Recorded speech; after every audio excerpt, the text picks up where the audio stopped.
There is a particular kind of betrayal that operates on two levels simultaneously.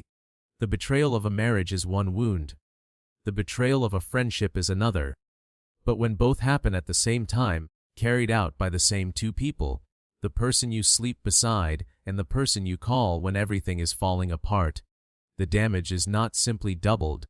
It is of a different quality entirely. It reaches into the architecture of how you understand trust itself. Renee Cartwright had been living with that kind of damage for 8 months when she walked onto the Family Feud stage on a Friday afternoon in April 2024. She had not told most people. She had told her sister. She had told her pastor. She had told no one else, because the story was not only hers to tell, it belonged to a man who was standing 5 feet away from her under studio lights, smiling at the audience with the practiced ease of someone who had convinced himself that, because he had apologized, the matter was settled. Her husband of 17 years, Curtis Cartwright, had been having an affair with Renee's best friend of 12 years, a woman named Diane, for the better part of a year. Renee had found out 8 months ago. Curtis had apologized. He had ended the affair. He had suggested counseling and attended it. He had done, by most measurable standards, the things that a man who wanted to save his marriage was supposed to do. What he had not done, what no amount of counseling sessions or careful conversations had yet reached, was truly reckon with what it had cost Renee. Not just the marriage's cost, the friendship's cost, the cost of losing, in a single afternoon, the two people she had most depended on in her adult life. Steve Harvey, who had heard a great many things on that stage over many years, was about to hear something that stopped him completely, and what he said in response would leave the studio and everyone watching at home without words. Stay with us. This story goes deeper than the betrayal. It goes all the way to what it takes to survive one. Renee Cartwright was 47 years old and had built her adult life with the particular intentionality of someone who had grown up without much stability and had decided, early and firmly, that she would construct something different. She had grown up in Atlanta, the youngest of 3 children, raised by a single mother who worked night shifts at a hospital laundry facility and slept through most of the daylight hours. Renee had learned self-sufficiency young, how to make dinner from what was in the cabinet, how to manage her own school paperwork, how to occupy herself quietly so her mother could rest. She had learned, above all, how to be dependable, because dependability was what her household most needed and most lacked. She had put herself through a 2-year accounting program, then worked her way into a bookkeeping role at a mid-sized construction company, where she had eventually become the office manager. She was precise, organized, and deeply loyal, traits that had served her professionally and that she had carried, with the same consistency, into every relationship she considered important. Diane had been one of those relationships since they were both 35, introduced through a mutual colleague at a professional women's luncheon. They had recognized each other immediately in the way that people with similar histories sometimes do. The same careful competence, the same humor deployed to manage hard things, the same understanding that friendship, like everything else worth having, required consistent investment. They had spoken on the phone most mornings for 12 years. They had been in each other's weddings, sat in waiting rooms during each other's medical appointments, called each other first when anything, good or terrible, happened that required being told. Curtis Cartwright was 50 years old, a former high school football coach who had transitioned into a career in real estate after a knee injury ended his playing ambitions at 22. He was charming in the straightforward way of men who have spent their lives in rooms where likability was a professional asset. Quick with a laugh, generous with attention, the kind of man who made strangers feel, within 10 minutes, that he had always been glad to know them. He genuinely loved people. That had never been the problem. The problem was that Curtis loved people the way some men love people, broadly, warmly, and without always drawing the lines that needed to be drawn. He had been faithful for most of their marriage. He had been, by Renee's own account, a good husband in the functional ways, present, reliable, affectionate in the daily rhythms of a long partnership. The affair had not been the product of a cold marriage. It had been the product of a man who had allowed a close friendship with his wife's best friend to drift, gradually and without clear decision points, across a boundary he should have recognized and held. Diane had ended the friendship with Renee the day Renee found out. Not because she was asked to, because she had, in her own words to a mutual acquaintance, been unable to face what she had done. She had moved to another city 3 months later. Renee had not spoken to her since. The Family Feud application had been submitted by Renee's younger sister Tamara, who had recruited Renee, Curtis, their teenage son Marcus, and their cousin Jada to make up the team. Tamara had submitted it, she told Renee privately, because she thought getting out of the house and doing something ordinary and positive might be good for them. Because ordinary and positive had been in short supply, what Tamara had not anticipated, what no one had anticipated, was that Steve Harvey would ask Curtis a single question during the pre-game introductions that would bring everything that had been managed and navigated and carefully held below the surface into the open air of a live studio, in front of 200 strangers and every camera pointed at the stage. Beat 1C. The family on stage. The Cartwrights presented well, as families in the middle of private difficulty often do in public settings. Held together by the social contract of the occasion, by the genuine love that persisted underneath the damage, and by the particular competence of people who had learned to function under pressure. Renee was warm and engaged. Curtis was his natural self, easy with Steve, drawing a laugh in the first 30 seconds. Marcus, at 17, had the self-conscious excitement of a teenager on television. Jada and Tamara brought a loose, sisterly energy that made the group feel cohesive. Steve worked through introductions with his familiar rhythm, drawing out the details that made families feel real to an audience. He asked Renee and Curtis how they had met. Curtis answered with a short, charming account of their first date, a detail that drew a warm response from the audience and produced a small, complicated smile on Renee's face. The smile of a woman who still remembered that the story was true, and who was still, 8 months later, in the process of deciding what to do with all the other things that were also true. The first 2 rounds went cleanly. The Cartwrights were competitive and coordinated, moving through the categories with the efficiency of a family that had spent years functioning as a unit. Curtis was fast on the buzzer. Renee read the room with quiet accuracy. The audience responded warmly to them. Everything about the surface said this is a family that has it together. Beat 2E. The question that opened everything between the second and third rounds. Steve circled back to Curtis with the relaxed curiosity of a man who had noticed something in the earlier exchange and wanted to pull the thread a little further. Curtis, man, 17 years, Steve said, with the appreciative nod he gave long marriages. Your wife is clearly still here with you, still on this team. What do you attribute that to? What has kept this marriage strong? It was, on the surface, a generous question, an invitation to say something good. Curtis took a breath, and then, whether because the counseling sessions had built in him a habit of honesty he could not switch off, or because standing in a public place with a direct question felt, to a man who had spent 8 months managing the fallout of his own choices, like the wrong place to perform, he did not say something good, he said something true. Honestly, Steve, Renee's strength, that is the only honest answer I can give you. She found out 8 months ago that I had been unfaithful, with her best friend, and she is still standing next to me. That is not me being strong, that is all her. I do not deserve the credit for what has kept this marriage going. She does. The studio went to the particular silence of a room that has been handed information it was not expecting and is deciding, in real time, how to receive it. No one moved. Curtis had not said it with drama. He had said it the way a man says something he has rehearsed in his own mind many times and has finally decided to say out loud, flatly, completely, without the performance of remorse but also without any attempt to diminish what he was disclosing. It landed with the full weight of its plainness. Tamara, at the end of the lineup, pressed her lips together and looked at the floor. Marcus stared at his father with an expression that was too controlled for his age. The face of a teenager who already knew this story and was watching it enter a room where other people did not yet know it. Jada stood very still. Renee had not moved.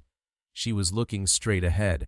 Her jaw was set in the precise way of a woman who had decided, at some point before this moment, that she would not let this kind of thing rearrange her face in public. She had made that decision before. She had kept it before. She kept it now.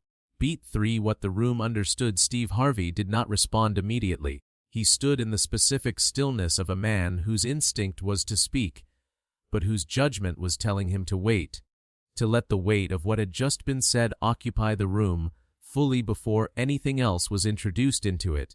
When he spoke, his voice was low and careful. "Curtis, I want to make sure I heard you correctly. You are standing here with your wife on this show in front of all these people, and you are telling me and telling everyone watching that you were unfaithful to her with her best friend." "Yes," Curtis said. No qualification, no context, just the word. Steve looked at Renee. She was still looking forward, whatever she was feeling, and the room understood that what she was feeling was significant. She had chosen to hold it in the manner. She had clearly been holding it for 8 months with the quiet, determined dignity of a woman who had decided that her pain would not become a public spectacle even when the circumstances were conspiring to make it one. "Renee," Steve's voice, addressing her, was gentle in a way that was different from his usual warmth. This was the gentleness of someone approaching something that required care. "You do not have to say anything, but I want you to know that I see you." Something in Renee's face shifted, small, almost invisible, the kind of movement that happens when someone has been bracing against something and feels, unexpectedly, that they are allowed to stop bracing for a moment. "Thank you," she said. Quiet, precise, complete. Beat 40. The weight behind Curtis's words. Steve turned back to Curtis, and his expression had shifted from gentleness to something more direct. "I want to ask you something, and I want you to think about the answer before you give it, because I think this matters, not just for you and Renee, but for every person watching." He paused. "You just told the truth about what you did, in public, without being asked, and I respect that, genuinely, but I want to know, does Renee know the full truth? Not the version that was managed in counseling, not the version that was calibrated to preserve the marriage. The full truth. Does she know everything?" The question settled over the studio like a change in air pressure. Curtis looked at Renee, a long look, the kind that held years of shared history and the particular weight of a specific question that had apparently not yet been fully answered.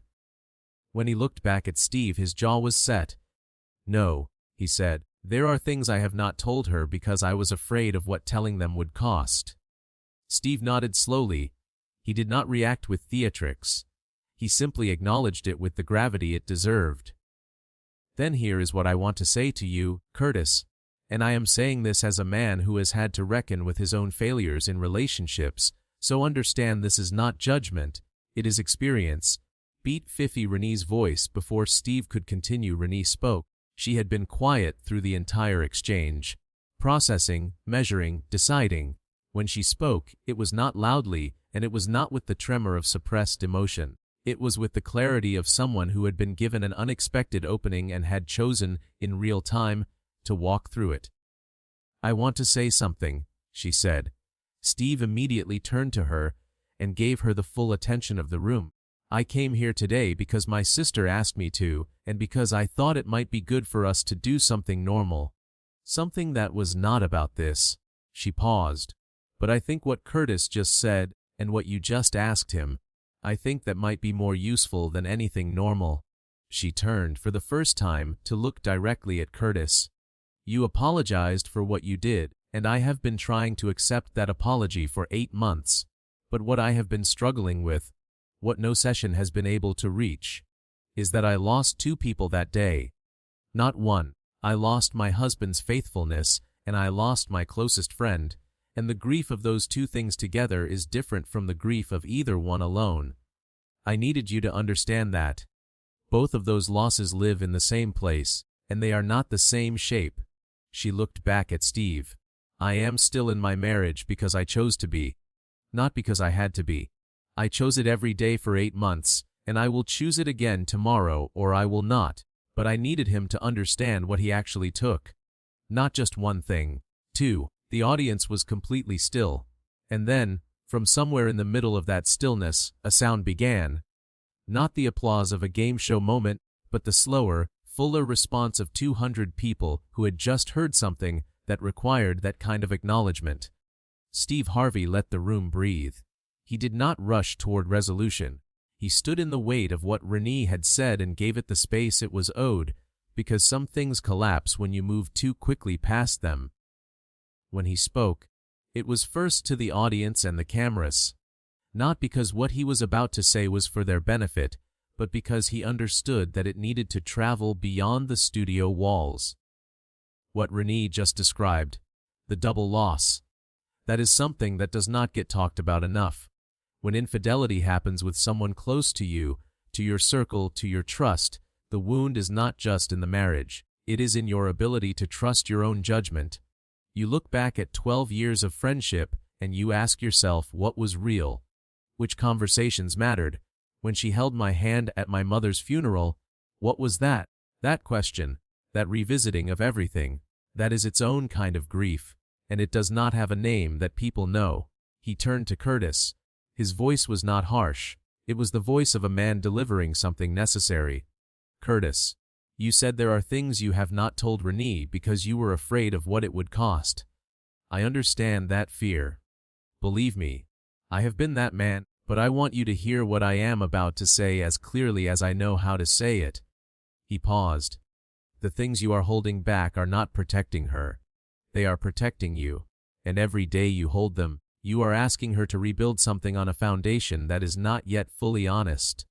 You cannot ask someone to choose a marriage they cannot fully see. That is not a choice. That is managed consent, and she deserves better than managed consent. She has always deserved better than that. Curtis had not looked away from Steve during the speech. When it ended, he turned to Renee. His posture, the easy physical confidence of a man who had spent decades being the most comfortable person in any room, had shifted into something more exposed. Renee. His voice had the quality of someone who has rehearsed a version of this many times and has decided, in this moment, to put the rehearsed version down. I hear what you said about losing 2 people. I have not heard it clearly before. I thought I understood what I had cost you, but I was counting 1 loss. You were carrying 2, and I did not see that. He looked at her steadily. I want to tell you everything. Not on this stage. That is not the right place, and you deserve more privacy than that for the rest of it. But I want you to know that I am ready to tell you everything whenever you want to hear it. On your terms. In your time. Not because it will make me feel better to have said it, because you are owed the full picture. You have always been owed the full picture. Renee held his gaze for a long moment. The measurement in her eyes was visible, the particular assessment of a woman who had spent 8 months calibrating whether to believe what she was being shown. Okay, she said. 1 word. Not warm, not cold. Present. Real. Steve Harvey, watching the exchange, said nothing for a beat. When he finally spoke, his voice was quiet. Ladies and gentlemen, what you just witnessed is what accountability actually looks like. Not the performance of it, not the management of it, but the real thing. 2 people, in a hard place, choosing to look at it directly instead of around it.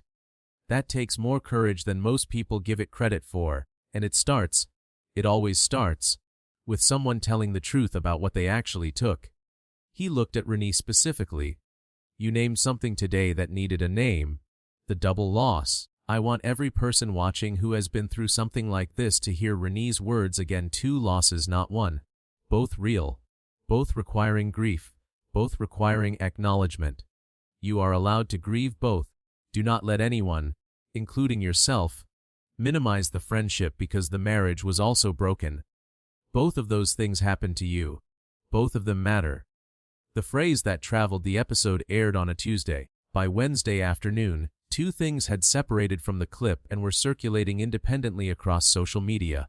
The first was Steve's phrase, managed consent.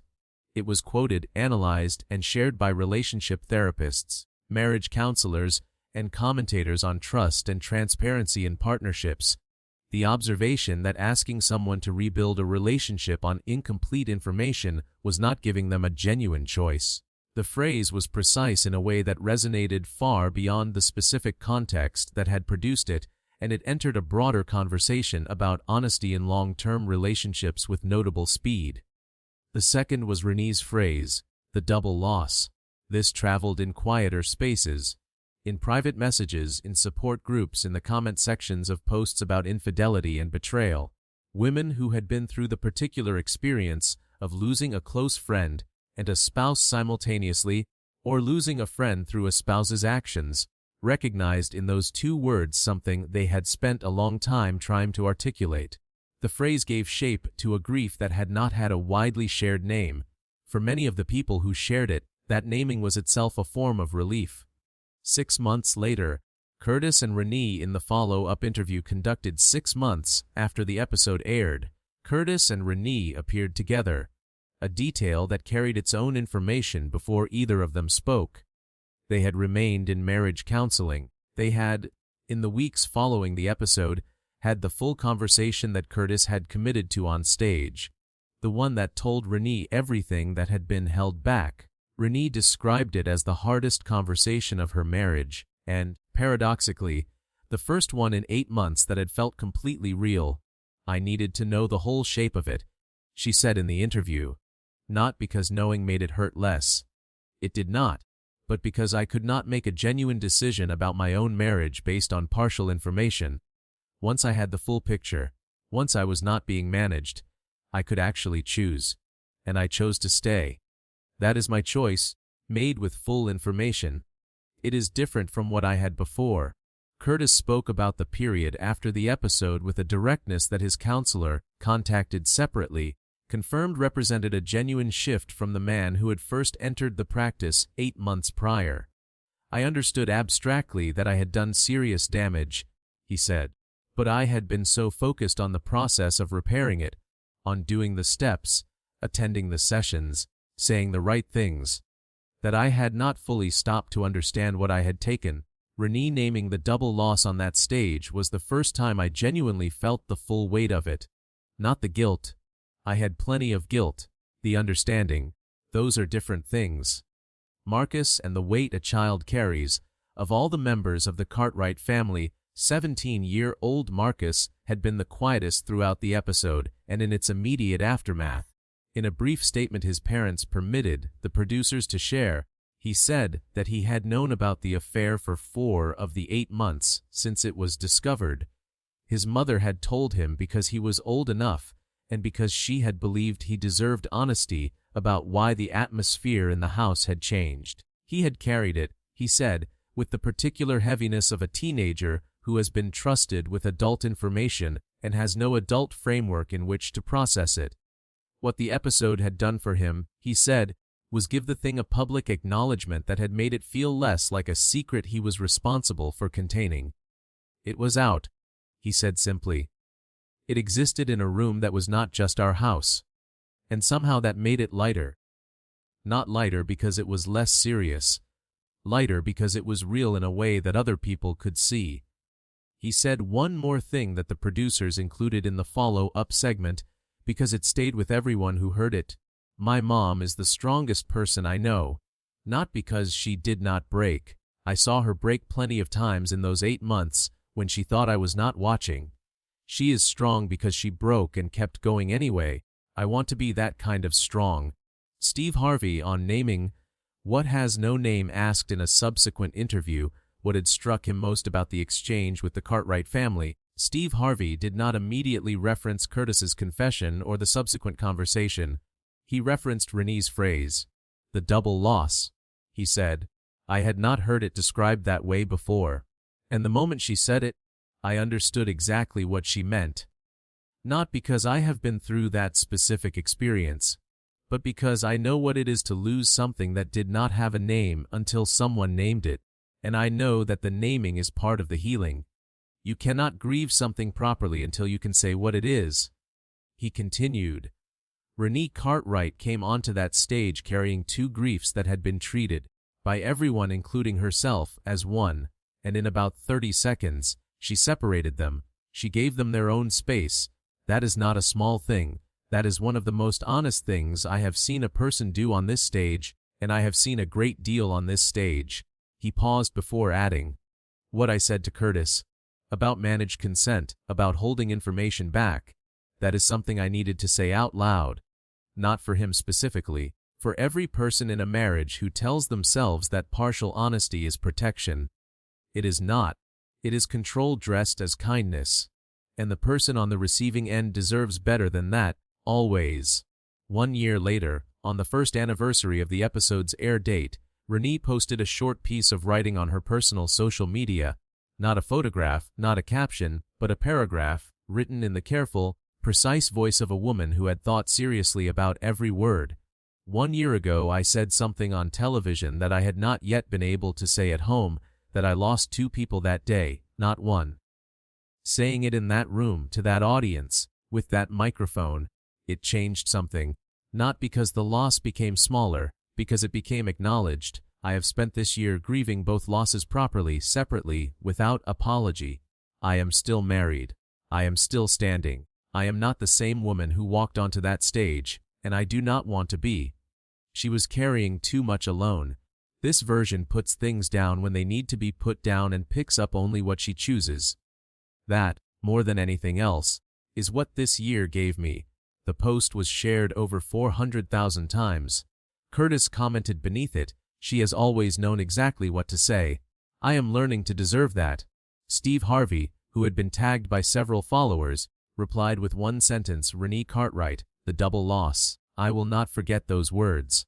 If this story reminded you that every loss deserves to be named, and that honesty is never cruelty, please like this video and subscribe to our channel. Every like and subscribe helps us bring you more real stories about real families, real courage, and what it truly looks like to choose honesty when it is hardest. Hit the bell so you never miss a moment that matters.